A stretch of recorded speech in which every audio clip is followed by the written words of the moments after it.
playing today, it's not cumulative from chipping to this. Right. Now, if we were getting lessons and learning from scratch, we would start with the smallest swing and work our way out, which is putting to chipping to pitching to full swing to woods and driver. But we're not doing that. This is just the fundamentals of getting the ball airborne with a difficult club. Oh, amen. So Yeah. I hear the most complaints about fairway woods and hybrids, getting them up in the air, and why don't they get up in the air all the time? So I'm just gonna, first of all, my lovely assistant Kelly has come out to Assistant Kelly. Come on. So Kelly has gone from she started playing golf in March of COVID, and she is a 16 handicap now. Wow. How often do you play? I still work full time, so like 2 times a week or so. Yeah, we usually do a couple 9 holes after work, and then we play on Sundays.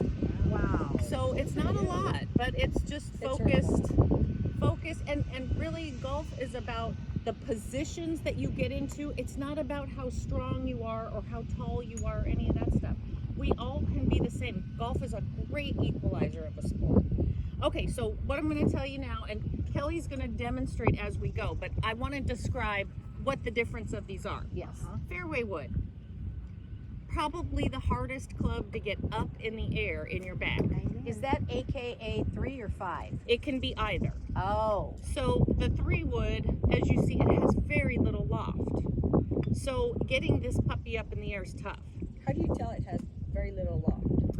When you look down at it, and if you can't see the face of the club, basically, like you've got the same club as me, Carol, and it almost is straight up and down. Now I take my fairway wood, and I see lots of loft. The loft is that angle there. Yeah. Oh, okay. So Okay. a lot easier to get up in the air. Now the difference in how these react once you get the hang of it is fairway woods go a long way in the air and then roll quite a bit. Fairway woods go up in the air a long way and stop. Oh no, you said You mean- fairway. yeah. I mean hybrid, sorry. Hybrid. Thank you. So rolls a lot after it lands, doesn't roll a lot after it lands. Okay. Okay. So if you could picture playing, say, a par 3, you want to get it there, but you don't want it to roll off the back. That would maybe be this guy. Okay. Okay. You still are going to need to eventually learn how far all the clubs in your bag go. Yeah. Yeah. Very And important. until you get consistent, that might not be your first order of business. You're just trying to get the full face of the golf club on the full golf ball to make good solid contact. Okay, so that's the difference in the clubs. Also, the shafts. So these are so much more easy to control because you're not swinging with this long 2x4. You're swinging this one. So anyway, my recommendation until you get better, if you're struggling, is to use a hybrid if you have them in your bag. Oh. Okay. If you don't, the next best thing is your 5 wood or 7 wood if you have those. Isn't What that do you hybrid? have, Darlene, what do you have in your bag? Do you have hybrids or woods? I have hybrids and a 3 wood and a driver. So you have a little bit of everything. Yeah. Do most of you look like you have a little bit of everything. Yeah, I bought this hybrid because these are old clubs that I've had for a long time. Okay, now this doesn't look like a hybrid. This one, it was. That one maybe. That looks like a 3. Yeah. Sorry, that- 3. Yeah. It's a 5. This is actually a 5, just a regular 5 wood. So it's like this. Yeah. This is a hybrid. Okay. It may not be that big, just any wood. Oh, that is from my original set. This is a 4 wood or 25 degree. This is a hybrid. Okay. So you do have a hybrid in your bag, and it's shorter. So Yeah, it's easier to hit. yeah, that's a For hybrid. us. And the other, that one, a big guy's probably a 3 wood. It is. I don't like I it. have both. Yeah. I have both I woods and broke hybrids, mine and I prefer them. I don't like irons. I love I mean, they're the feel of hybrids. woods. They're a It's mix better. between an iron and a wood. They're a hybrid. I don't have any 3 or 5 woods. Okay. I just have 3 and 5 hybrids. Okay. There you go. So should I That's get okay. a 3 wood? If you feel like you're lacking distance and you've got the hang of those, yeah, I would get a wood because it's going to give you a rollout. Yeah, but I mean, we only can have 14 clubs in our bag, so it's one or, sometimes you have to make a choice. Sometimes people, I mean, when you're first starting, you can have a 5, 7, and 9 iron, a driver, and a 3 wood, and you're good, and a putter. But the better you get, you're going to want to close those gaps. Yes. So I've noticed with myself and some of the different ladies that I play with on the just the scramble days, that nobody wants to use their 3-wood, and I feel the same way. You hit the ground, or so leave that and then get a 3 hybrid. Not necessarily. What I'm gonna teach you today will hopefully change that. Okay. So that you're friends with all your golf clubs. And Kelly sometimes even still, she will break up with some of her clubs and they aren't speaking. Like the whole summer. Yeah. Okay, y'all. So you always start with your stance and setup. Come on in. Come on in closer. Come on in. Okay. So when you are getting set to hit a wood, the most important thing to have is the correct ball position. So when we get set for any shot, you'll see Kelly do this just out of habit now.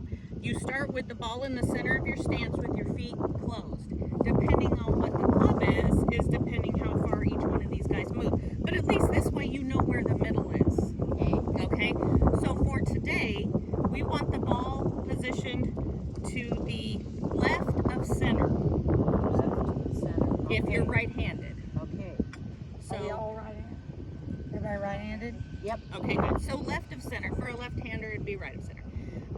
Now, the reason the ball position matters so much is that we want to catch the ball on the downswing. Okay. You never want to lift the ball up. You just have to leave that alone. People I like to try. People say it all the time. You know? I know, I do too. I I didn't get any didn't- lift. Yes, I didn't give it any lift. Your job is not to give it lift. The club is the job. So when you hit down, the ball goes up. If I have this ball too far to the left, I've already bottomed out and now I'm on my way up. So if I'm lucky, I'll top it. Oh. Uh-huh. Oh. Light bulb moment. If your ball position's in the correct spot, where it's naturally where you're gonna touch down, it'll get airborne and you will hit that ball with a descending blow. Okay? The only club in your bag you want to hit on the upswing is the driver off a tee or a 3-wood off a tee. Some of your woods off the tee. Okay? Everything else, almost without exception, you hit with a descending blow. So with that being said, Yes. with the exception of the driver, which you put, I know where you put that. You put You that, should yes. always be left of center with your ball. Oh, so that's the driver's stance? Like, so if I had, no, this is a 3-wood. If I had a pitching wedge right in the middle, Yep. Okay. if I have a 7-iron, a little bit lefter, Okay. and so on, Okay. to the left forward. Okay. Now, You have a chipping driver? is way to the right. Oh. Because here you automatically are going to have a descending blow. Okay. As the people, you were there, and Darlene, you were there. Yes, so, I mean, you don't really have to make it have a descending blow because you put the ball back there, you're going to catch it on the way down. Okay. You said Yes. to stand for this is where I stand for my driver. Okay, so if this were a driver, we'd have it teed up pretty high. Remember, you're going to start with your feet together. Just inside your left hand. It's just inside, but so Yes. very similar to the fairway wood that you just It showed. is real close. Okay. And you know, you'll be able to see as when you take your practice swing where you touch down. Okay. You know, that's where you're going to have your downward swing. Okay. So, Thank you. I was thinking totally. no big deal. Yeah. Oh, wow. I Okay, gotta so step Kelly there for is a going to, second, this too. is a hybrid. Okay. And Hybrid what? this is the equivalent of a 5 hybrid. It's 28 degrees of loft. Okay, so So ball is basically, I mean, it's just left of center. And she's going to hit it with a descending blow.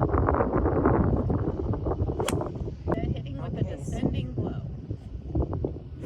Oops. But that even was your nice. misses, Yeah, look. at least it's getting somewhere. Yeah. I mean, Yeah. today, It's very unfortunately, lofted and it's getting in the right direction. Getting Yes. Not too bad. unfortunately today, I mean, it's really wet here, so you Yeah. really have to talk yourself into making that descending blow.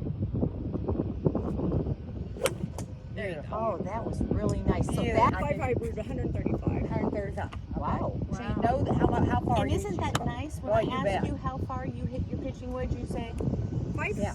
What? On me, I would say 60 to 70. Yeah. Okay, so eventually you want to get to where you say, how far do you hit your 135? Yeah. Yeah. We should know each club in her bag about what you hit. Tee box I always do. I come up and I think about what are my swing thoughts. So my swing thought is the things I'm working on at that time, which is usually just like one thing at a time. And I get in position. I look at where I'm going to take it. A little bit of pain. So I'm just going to summarize what we talked about today, and remember to give yourself grace. This hardest game in the world, you will not master it ever. So that's why we love it. So what we learned today is that catching the ball on the downswing is what will give you the most success. Not changing your swing, your setup, your stance, anything else. If you hit down on the ball will go up, I promise. To make it even better is to make sure, and Kelly, if you'll get down the line here so you can see this. Okay. When you get set up Okay. to be on a set of railroad tracks to my target, if you set up here to go to the blue flag, you are going to go off plane and you are going to do some funny things to get the ball back to the target. So if you're on your railroad tracks with your feet on the left railroad track and your ball on the far railroad track or the right railroad track, you're going to have much better success. So ball position, aiming, descending blow. 3 things. You don't have to remember anything else today. I have to remember this. Okay, now you and Laura have to remember that too. So we have Details and let everybody Okay. know. Monday, 8 o'clock. Y'all, But we're gonna get don't miss the bunker. Don't miss the bunker clinic. I'm telling you. I see bunkers as like, I'm like, yeah, baby, challenge on. Let's go. Uh-huh. amazing in the ball. Is made to have locks. So when you get set, here's what it looks like from the front, and here's what it looks like from the side. The hands are here, not here. And as in the case of Laura, I said, in your stance, try to think more of sitting in a bar stool, which I'm really versed at, or sitting in a kitchen chair. The bar stool is the one that works better. Because if you're here, you're in your own way. Yes. You can't get around yourself. Here, I don't care how big your boobs are, your belly is, or anything else. It's out of the way. And you're free to take them out. Let's see if I can hit one after all this talking. Oh yeah, I guess you can. And what did you just hit? Dang. That was my 5 hybrid, 28 degrees. Oh, that's just sick. And it goes about 170 yards. Wow. So that's it. That was Yay. awesome. Yay. Thank you. One little thing Thank you, Kelly. made all the difference. You're welcome. Kelly, we're so glad you Thank you Okay. both. Great. Yeah, so hopefully we can Very keep doing helpful. this.